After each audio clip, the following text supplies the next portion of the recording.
সোনারপুর কলেজে তৃণমূলের ৪৪ বছর বয়সী প্রতীক কুমার দে নামে ছাত্রনেতা কলেজ চত্বরে এক নবাগত ছাত্রীকে দিয়ে মাথা টেপাচ্ছেন। বর্তমানে সে সোনারপুর মহাবিদ্যালয়ের ছাত্র পরিষদের কোঅর্ডিনেটর। এছাড়াও রাজপুর টাউন তৃণমূল যুব কংগ্রেসের সভাপতি এবং সোনারপুর দক্ষিণ বিধানসভা তৃণমূল ছাত্র পরিষদের সভাপতি। এবং স্থানীয় বাসিন্দাদের দাবি যে তাকে নাকি নিয়োগ করেছে তৃণমূল বিধায়ক লাভলি মৈত্র। এই ব্যক্তির বিরুদ্ধে রাজপুর সোনারপুর পৌরসভার 15 নম্বর ওয়ার্ডের তৃণমূল কাউন্সিলর পাপিয়া হালদার আগেই সোনারপুর থানায় শারীরিক ও মানসিক হেনস্থার অভিযোগ দায়ের করেছিল। তারপরও পুলিশ কোনো ব্যবস্থা নেয়নি। ভাবুন, তৃণমূল কাউন্সিলরের পর্যন্ত কথা শুনছে না পুলিশ। ভাবুন, রাজ্যের কলেজগুলিতে মহিলাদের উপর কি অত্যাচার চলে। প্রতীকের একটি ছবি ভাইরাল হয়েছে, যেটা কলেজে সোনারপুর কলেজের ইউনিয়ন রুমের মধ্যে দেখা যাচ্ছে। কি বলবেন আপনারা? তো এখন অভিযোগ দেখুন, ভিডিওটাও আমি আপনাদের মাধ্যমেই দেখতে পেলাম।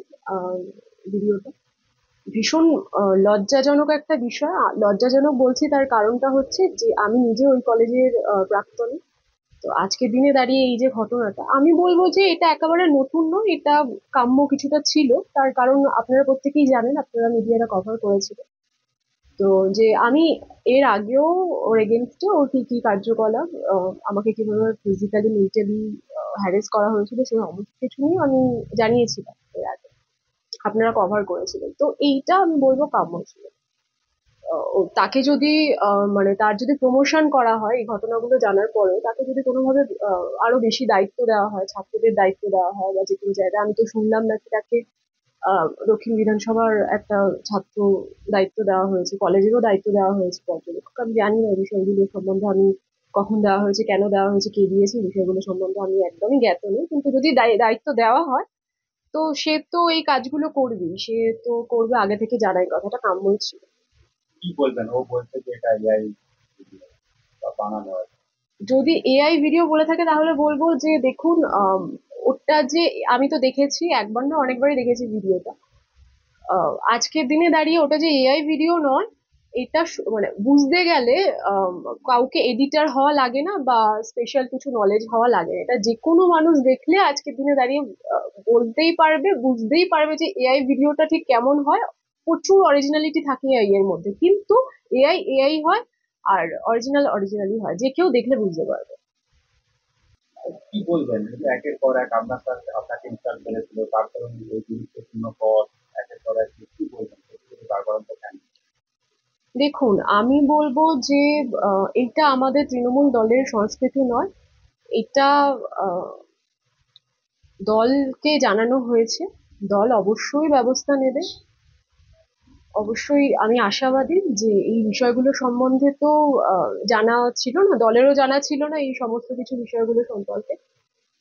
তো জানানো হয়েছে, করে যাচ্ছে সে তার মতন, পরপর আরো বেশি তার নিজের বিষয়টাকে আত্মপ্রকাশ করে যাচ্ছে, মানুষের কাছে পৌঁছে দিচ্ছে, দলের কাছে পৌঁছে দিচ্ছে যে সেই মানুষটা কি। প্রত্যেকটা মানুষকে তো চেনা এইভাবে সম্ভব না, তো সে পৌঁছে দিচ্ছে, সে নিজে থেকেই পৌঁছে দিচ্ছে বিষয়বস্তুগুলো। তো দল জানতে পেরেছে, দলকে জানানো হয়েছে। আমরা আশাবাদী, আমি আশাবাদী যে খুব তাড়াতাড়ি দল এই সিদ্ধান্ত নেবে।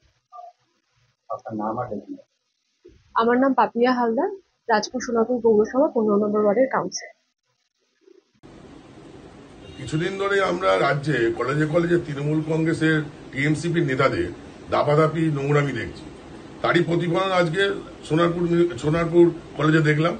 ওখানকার ছাত্র নেতা, যদিও তার বয়স 44, সে প্রতীক দে, উনি একজন নবাগত ফার্স্ট ইয়ারের ছাত্রীকে দিয়ে গা হাত পাতে পাচ্ছেন, মাথা টেপাচ্ছেন।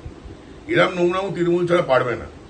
এদের পিছনে সব রতি মহারথীদের হাত, এই প্রতীকদের পিছনে হাত আছে ওখানকার বিধায়িকা লাভলি মিত্রে। তা না হলে প্রতীক দে একদিকে সোনারপুর দক্ষিণ বিধানসভার তৃণমূল ছাত্র পরিষদের সভাপতি, সঙ্গে আবার সোনারপুর টাউনে যুব তৃণমূল কংগ্রেসের সভাপতি। মানে কতটা এরা প্রভাবশালী, এমন এতটাই প্রভাবশালী, ওখানকার 15 নম্বর ওয়ার্ডের তৃণমূলের কাউন্সিলর পাপিয়া হালদার এই প্রতীকদের বিরুদ্ধে অভিযোগ জানিয়েছিল তাকে লাঞ্ছনা করা। তৃণমূল কংগ্রেস তার বিরুদ্ধেও তখনও স্টেপ নেই। অতএব তৃণমূলের সমস্যা হচ্ছে ওখানকার যত প্রভাবশালী নেতার হাত থাকবে সেই নেতার কিছু হবে না। পুলিশের উচিত দলমত নির্বিশেষ দেখে এই প্রতীকের মতো নেতাদের পিটিয়ে থানায় ঢোকানো, যাতে মহিলারা সুরক্ষিত থাকে এবং আমাদের সবার বাড়ি পশ্চিমবঙ্গের সব মহিলারা যাতে শান্তিতে কলেজ যেতে পারে।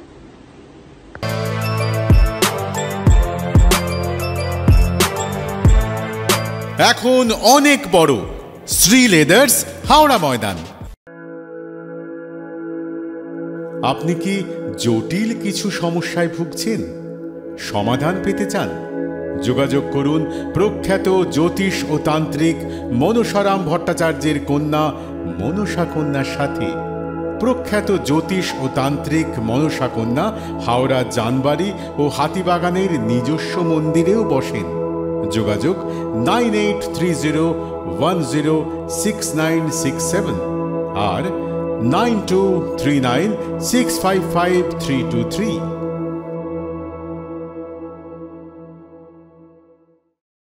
কলার তুলে নয়, বুক চিতিয়ে চলা।